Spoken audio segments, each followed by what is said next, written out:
Hey guys, this is Sue here.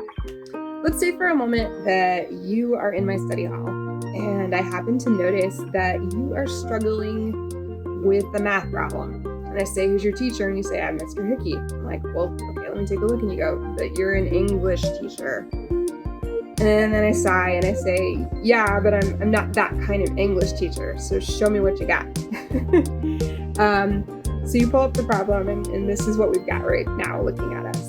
And first thing I tell you is that you need to combine like terms. And you tell me, I don't know what that means.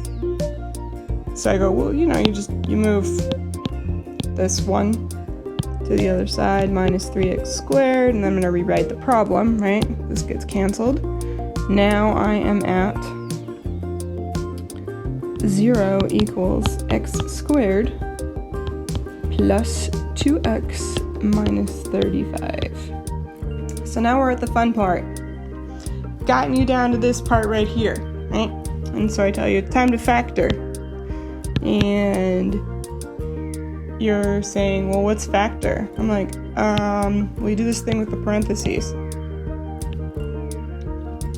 So I'm going to try to talk you through this. Okay, well, we have an x and an x, so put these guys down. And now we have to have the end numbers here equal to 35, right? So what two numbers multiply and give you 35? So imagine for a moment if when I asked you that, you didn't know the answer to that question. So at this point, we're nearly to the end of the problem, and I kind of feel like I pushed you through it, but that you don't really understand, what we're doing here. And I'm also really worried because when I asked you to factor 35, and I'm counting on you knowing that that is made up of a 5 and a 7. And if that's not something in our shared vocabulary, our shared understanding, there's no way you're going to arrive at this answer. I'm just pushing you through, but you're not really getting anywhere, and I don't think that I helped you get better at math because there's more prep work you need to do still, right? Grammar is the same way. We've got the same kinds of building blocks in it. So if I'm looking at this sentence, Mrs. Cordingley, who adores all things coconut, buys Samoa Girl Scout cookies by the case. If I were to ask you, where's the noun and where's the main verb? So where's the subject and where's the verb of this sentence, right?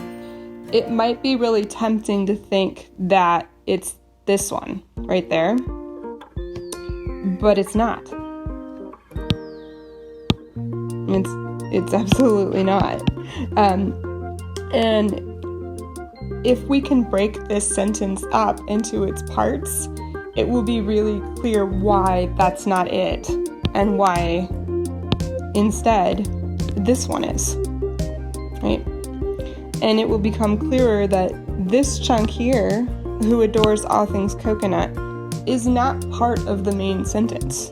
It's interrupting this subject and this verb right down here.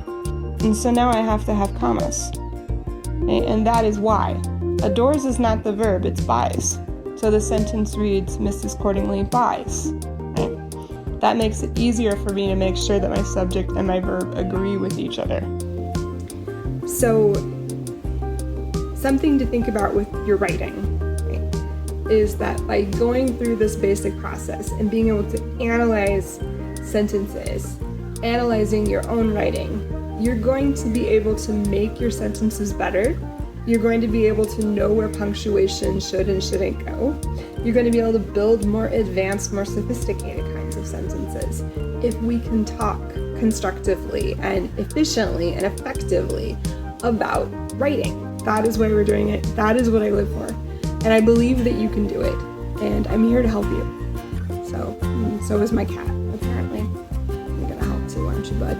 Yeah, you're adorable. So, all right, I will see you guys online. And hopefully we'll see you in school as well. All right, guys, see you later.